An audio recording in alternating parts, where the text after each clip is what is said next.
So it's a Saturday in 1967, and I was a rascal. I was playing with neighborhood friends, three other boys whose names I will not divulge today, but we decided that we were going to play in matches. You know where this is going. We decided that we were going to play with matches up in the attic of our home in Glen Ellen, Illinois. Well, as we're doing what 6-year-old boys do, we played with matches, and lo and behold, we started a house fire. That was a very serious thing. So my introduction to your fine services came when you made a personal call, and I was admonished. I still get shaky around firefighters because I got yelled at by Glen Ellen, Illinois' finest by being a young guy that was being a rascal back then.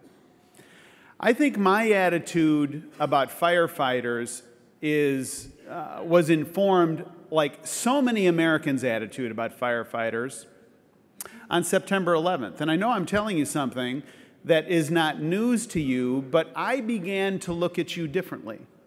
Because when the wheels came off the cart on September 11th in New York City, where did people turn to?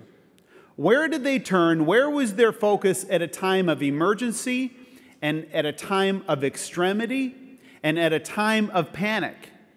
They turned to you, and you were there. Look, it's also no secret that in this season that we're in as a public, this season that we're in as we're dealing with budgets, this season that we're in where the federal government, for example, is borrowing 40 cents on every dollar, is the season of great challenge and a season of decisions. But I'm convinced that the public is willing to invest in public safety so long as they think that the investment is wise, so long as they think that people are rubbing their nickels together, and so long as they think that there is a payoff at the end. Look at the news just today with the difficulties in Japan. Look at the news around the world. When there are emergencies, you are present there. So what is my message this morning? Don't get hung up necessarily on donkeys and elephants. Sometimes there's a place for donkeys and elephants in national conversations, but I would suggest to you that this is an opportunity to reach out and to build friendships with both sides of the aisle, as Harold mentioned in the introduction. This is an opportunity to put what you do and your mission front and center. Look at this open process that just happened on the continuing resolution a couple of weeks ago in the House of Representatives. Actually, when Speaker Boehner announced that it was going to be an open process, I thought that the process was going to last 6 hours. I almost set my clock, and I said, there's no way that the House will endure hundreds and hundreds and hundreds of amendments and day after day after day of debate. It just won't happen. But you know what? After 6 hours, I thought, well, it'll go 7 hours maybe, or maybe 8 hours. But what ended up happening? The House of Representatives had a national conversation that was reflected with the American public, and one of your issues came to the fore.